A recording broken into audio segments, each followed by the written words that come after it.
Hola a todos, bienvenidos a Pompeya. Estamos aquí y es una ciudad que tenemos los primeros indicios ya desde el octavo siglo antes de nuestra era, pero fue como cuando se volvió colonia romana, que se enriqueció mucho con muchísimos monumentos públicos y privados. Y claro, su destino está ligado a la terrible erupción del Vesubio que vemos aquí atrás, donde está, se ve, ahí está. Y es en el año 79 de nuestra era que durante una erupción cubrió toda esta ciudad con 3 metros de cenizas y piedras. Prueba que también ustedes de joven edad pueden ser testigos de hechos importantes es nuestro amigo Plinio el joven, que justo en el año 79 se encontraba más allá, en Cabo Miceno, tenía 17 años y estudiaba, era un romano, eh, que estaba estudiando para los exámenes en la capital y estaba en la casa de su tío, como le dijo allá en Cabo Miceno, que era Plinio el Viejo, claro. Y nada, y él justo en aquel día que hubo la erupción de Vesubio, se encontraba en Cabo Miceno y observó todo. Eh, su tío, Peño el Viejo, que intentó salvar a amigos de Pompeya, que salió con un barco atravesando la bahía. Plinio el Joven, por el contrario, se quedó en Cabo Miceno y gracias a él y su descripción de lo que aconteció, nos podemos imaginar el sufrimiento y así el miedo que pasaron eh, las personas que vivieron esta catástrofe. Ocurría que los vehículos que habíamos ordenado que nos precedieran, a pesar de estar en un campo llenísimo, emprendían diversas direcciones y no era posible mantenerlos quietos. Además, veíamos que el mar se recogía en sí mismo, como si temiese los temblores de la tierra. La playa se había ensanchado y muchos animales marinos habían quedado en seco sobre la arena. Por otro lado, una negra y horrible nube, rasgada por torcidas y vibrantes sacudidas, se abría en largas grietas de fuego que semejaban relámpagos, pero eran mayores.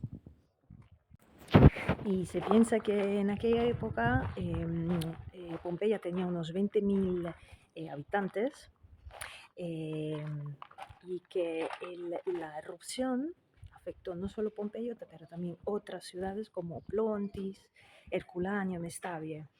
Y se piensa que murieron en total unas 2.000 personas.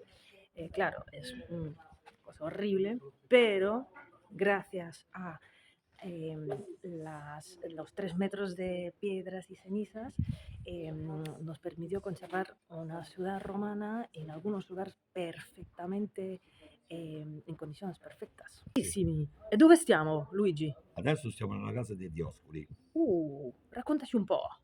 Erano due fratelli che abitavano uno vicino, uno accanto all'altro. Ma Luigi, cosa direste alle ragazze e ai ragazzi di Buenos Aires? Vienici a trovare, ti aspettiamo. Aquí estamos en una de las calles principales de Pompeya. Y ya que no en todos los lugares había un sistema de alcantarillado, todo se tiraba en la calle, los excrementos humanos, basura, etc. Y para limpiar se dejaba pasar el agua, lo que creaba un río sucio. Y estas piedras volcánicas eran usadas para atravesar la calle. Los huecos en el medio están para dejar pasar los carros. Y en algunos lugares los carros dejaron unas huellas profundas, como pueden ver. Ahora entraremos en la Villa de los Misterios, que es ya bastante más cerca del Vesubio, de hecho lo ven ahí. De hecho estamos en la periferia de Pompey, tipo en el conurbano, vamos a decir. Y la razón por la que viene llamado la Villa de los Misterios es porque en uno de los cuartitos hay un dipinto, un fresco muy famoso, que nos muestra un ritual misterioso. De hecho, no sabemos, se piensa que es dedicado al dios Dioniso.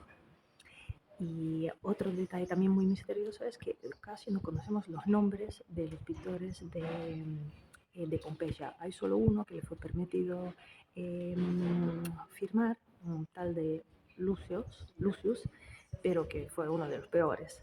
Lo que sí que sabemos que no fueran mujeres, porque las mujeres en la sociedad romana de Pompeya no tenían derecho a ejercer este tipo de trabajo y aunque podían sí participar a ceremonias públicas o trabajar en el comercio, pero no en este tipo de trabajo.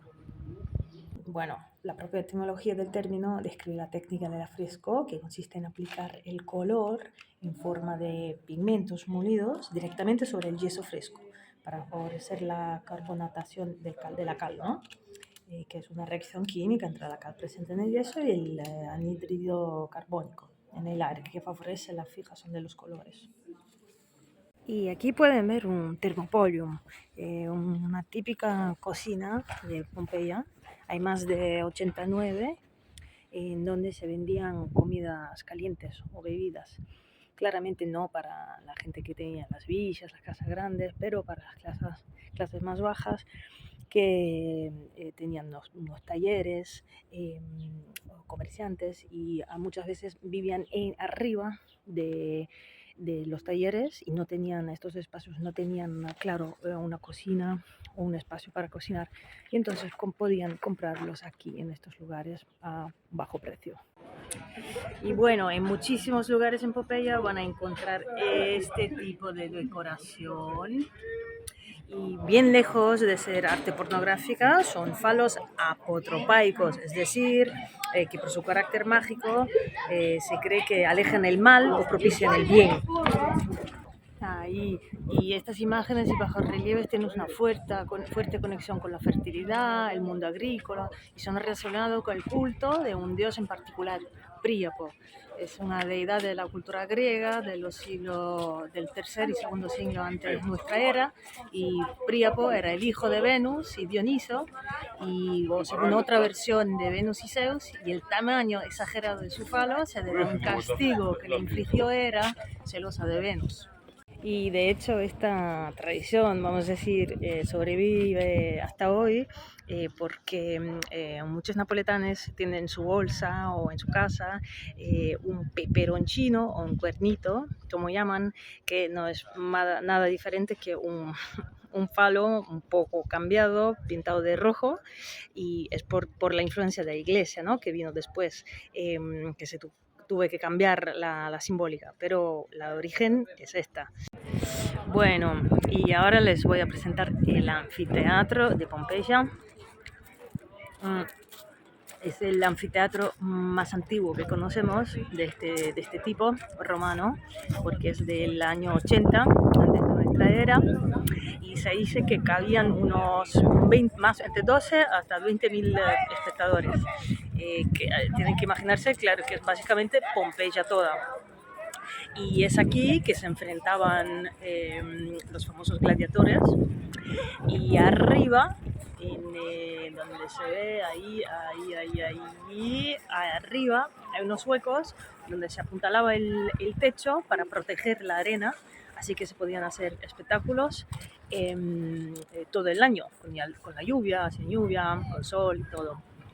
Y tienen que saber que, claro, este teatro también era dividido en 3 grades.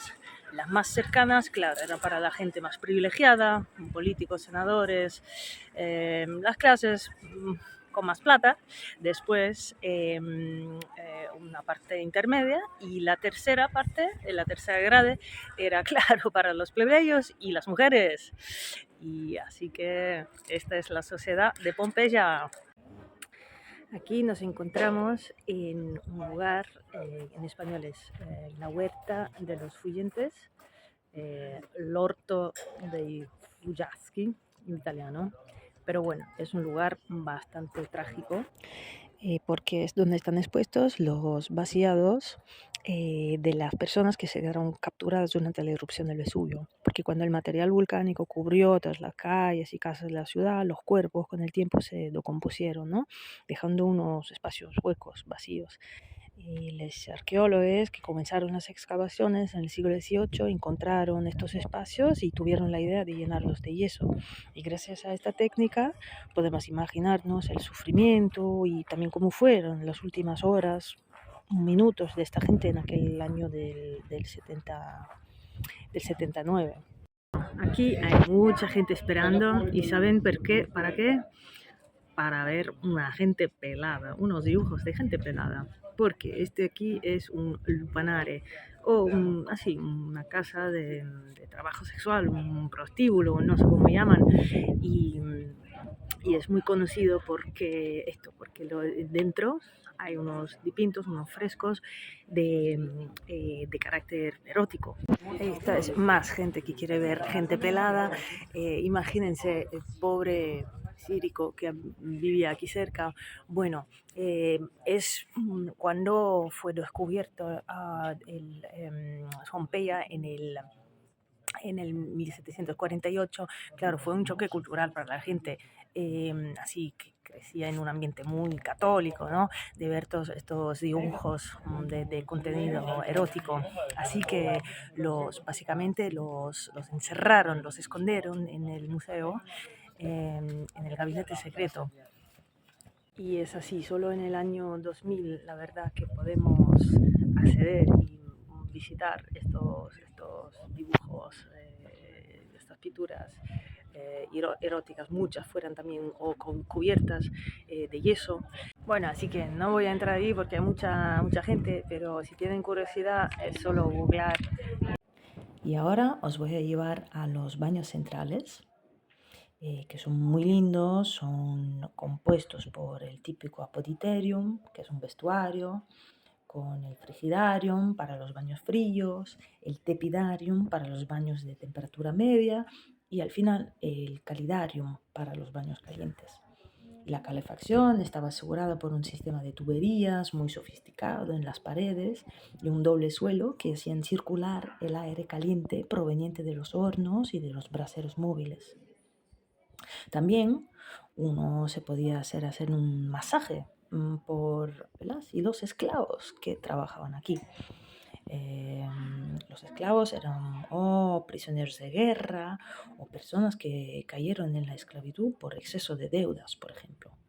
Pero hay que saber que eran la base de la economía romana, ya que cumplían una gran parte de las tareas domésticas, agrícolas y de mantenimiento de la ciudad.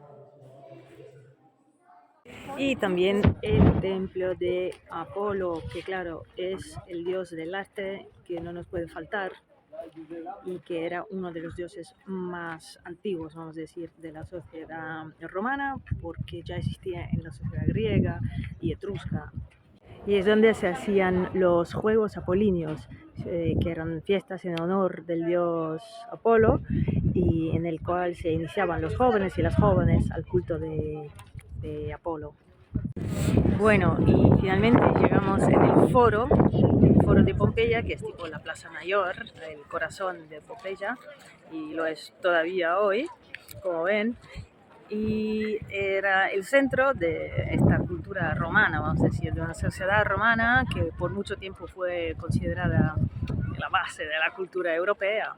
Y como hemos visto, era por muchos aspectos sexualmente era más tolerante, por otros era una sociedad machista, clasista, colonizadora, esclavista. Y bueno, es a ustedes a decidir qué influencia o qué inspiración les puede dar todavía hoy. Un saludo desde Pompeya.